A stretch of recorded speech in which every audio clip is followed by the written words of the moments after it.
I'm Elliot Morgan. Well, we got some loony Florida news for you. My favorite. It sounds like something out of a movie. The good ones always do. But this story involves the mystery surrounding a man named Roy Antigua, or Officer Roy Antigua, or Captain Roy Antigua. Well, no one really knows because the cops found about 200 suspicious items regarding the man's identity. Found in his 2 homes, there were ID cards for the Department of Homeland Security, Department of Defense, CIA, NASA, among others. Antigua also had access badges to multiple hospitals around Florida, doctor and nurse scrubs, a respiratory technician badge, police blue light, and access stickers to Coast Guard bases around Florida. Lee, who the heck was this guy? Well, that's the big question now. I mean, maybe he was just a parishioner of costume parties, right?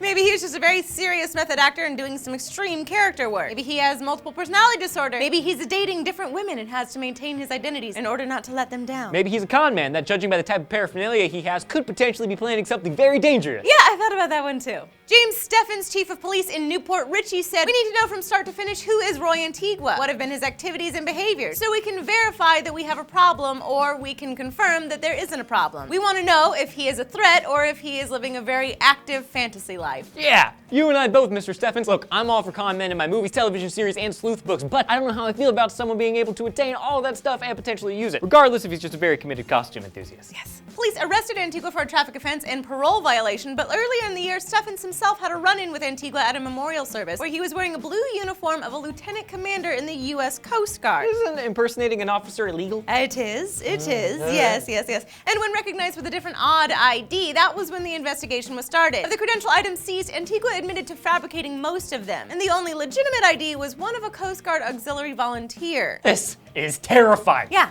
don't I know it? So the Newport Richey Police Department has actually asked for the public of Florida's help in identifying this mystery man. So if you could have anybody's identity ever, who would it be and why? Let us know in the comment section down below. And of course, don't forget to click on that like and subscribe button, click the annotation down below, or go to SourceFed.com for 5 daily stories and every other story we've ever done. I'm Lee Newton. I'm Joe Beretta.